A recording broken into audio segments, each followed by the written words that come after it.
Hi, my name is Justin. This is Nooks Cooks. Today I'm going to bake cassava cake, so let's start.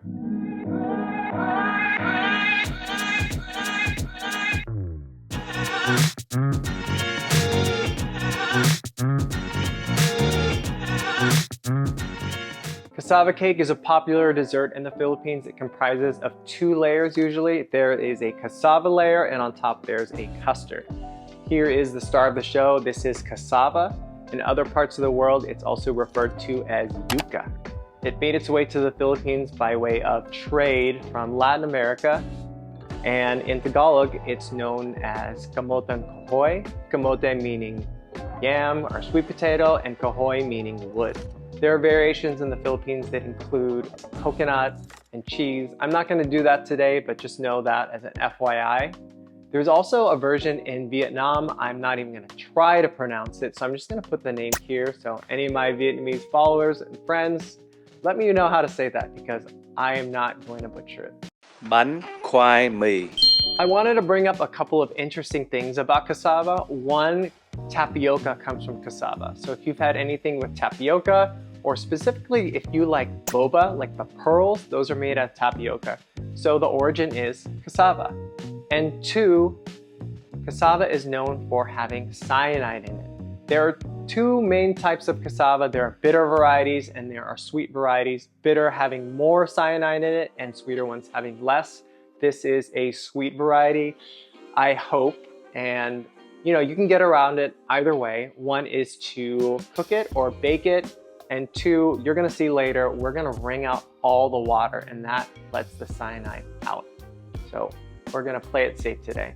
So funny thing is we were talking to my grandma one time about the cyanide in cassava and she was like, no, when we were little, we were told that if it was planted upside down, that's how people would get sick, and we had to debunk that for her. So you know what, leave a comment down below of any of your favorite old wives' tales that you had to debunk or things that you're not quite sure are true and you want debunked. One last thing, I forgot to mention that cassava is a root, a tuberous root from a shrub, the cassava shrub. Here are the ingredients for cassava cake. I mentioned before there are two layers, so we're gonna start with the cassava layer. Here is the cassava. You can also purchase cassava pre-grated. You can find that at an Asian grocery store, Filipino grocery store, and that'll be found in the frozen section. We have coconut milk, granulated sugar, and cow's milk. And then we have the custard layer, which is made out of sweetened condensed milk and eggs, specifically the egg yolk. And one last thing, it's not really ingredient, maybe it is an ingredient. These are banana leaves. This is what we're gonna be lining the tray that the cassava cake is going to bake in. It helps add aroma and flavor that will come up during the bake into the cassava cake that adds an extra layer of flavor. This is optional, but if you can find it, it's a really nice thing to add.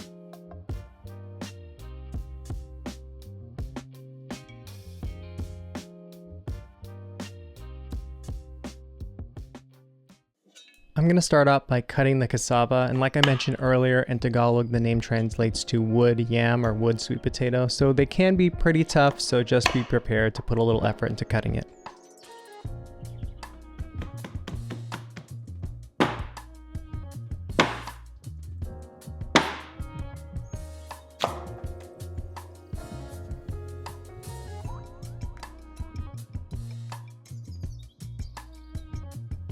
Next, I started removing the skin from the cassava. It's more like bark. If you can get your knife under there, it'll pretty much peel off in one piece.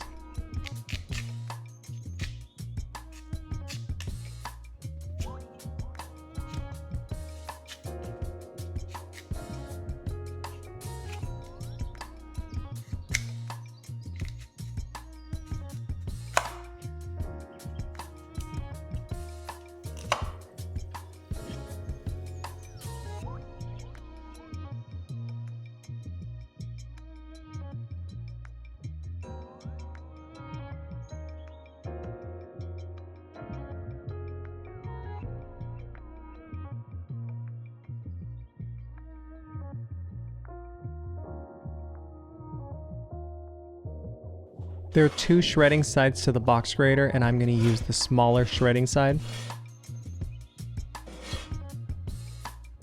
So carefully start shredding the cassava.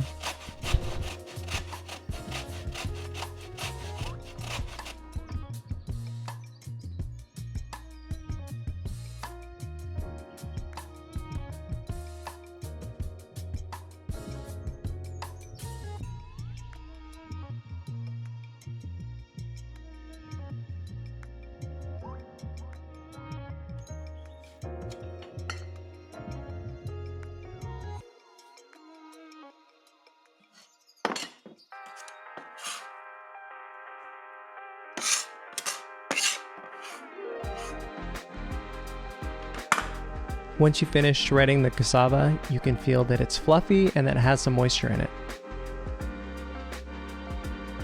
Using cheesecloth, I'm going to squeeze out all the moisture from the shredded cassava.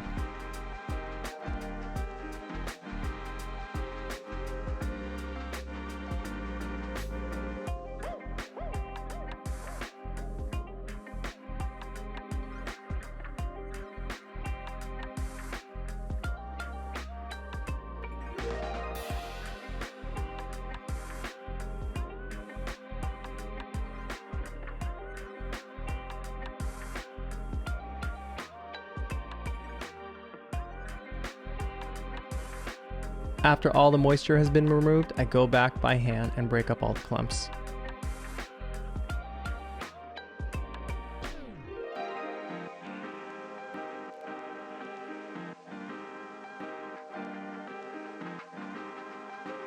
Just so you can see, this is the liquid that's left over after squeezing out the cassava, and at the bottom is the tapioca starch. This is what's eventually used to make the pearls in your favorite boba. Now to start putting together the cassava bottom, starting with the coconut milk,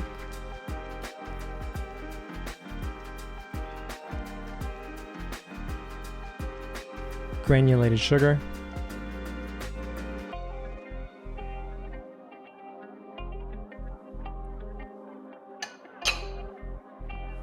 then mix that together.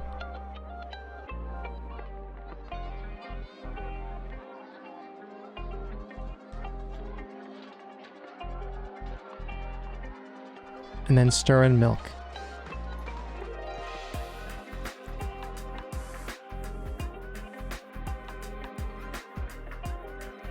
And lastly, add the shredded cassava.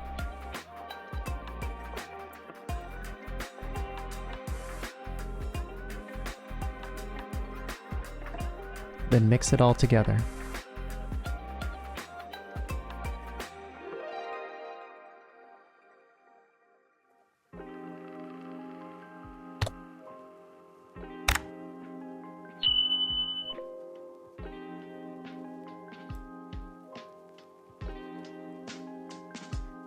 Because I'm using frozen banana leaves, I like to put them in the microwave for a minute to minute and a half to loosen them up.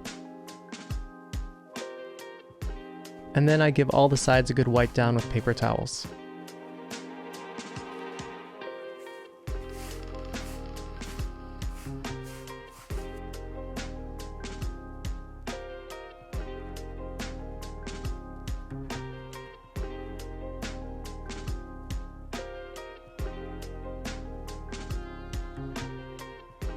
Now line a 12-inch aluminum steam table pan with overlapping sheets of banana leaves so nothing leaks out.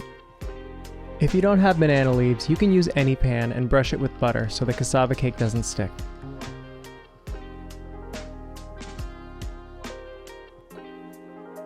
Pour in the cassava mixture and spread it into an even layer, making sure to fill in all the corners.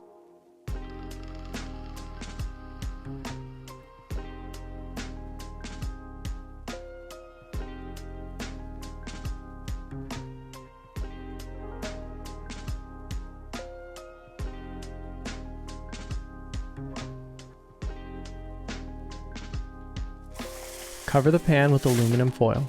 This also helps keep the banana leaves from burning during the long bake.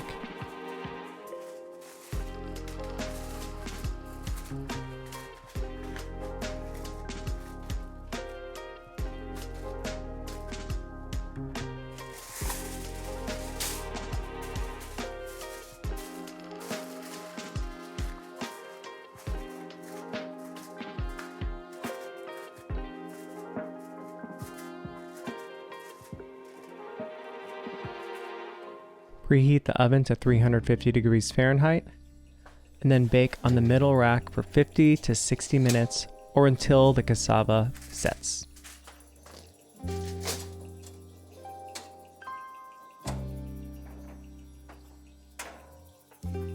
Five to 10 minutes before the first bake is done, start by preparing the custard topping by separating out the egg yolks. Break and stir the egg yolks.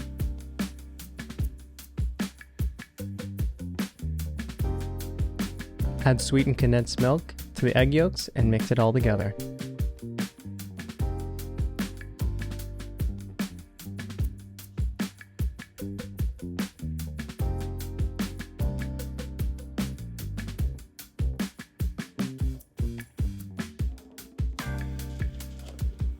Once the first bake is done, remove the aluminum foil.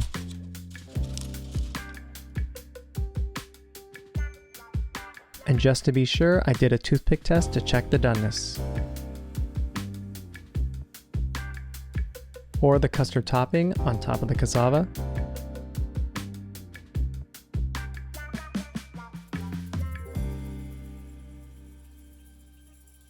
Now spread it into an even layer, making sure to fill in all the nooks and crannies.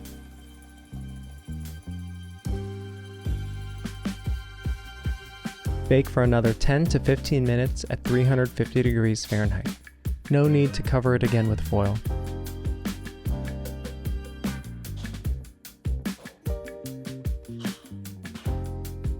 After 10 to 15 minutes, I turn the oven to the low broiler setting.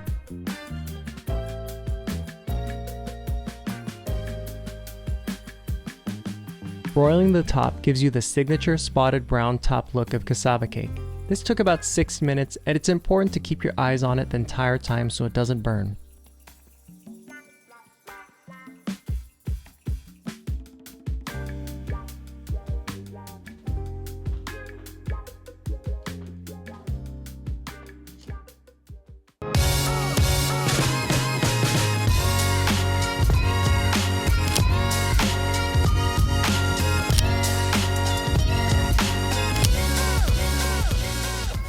Okay, the cassava cake is ready, so let's cut it and give it a taste.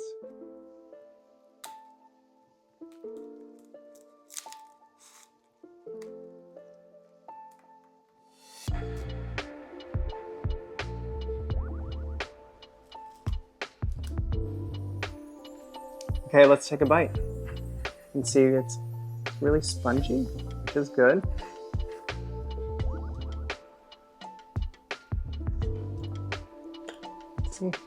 Magandang. Let's eat.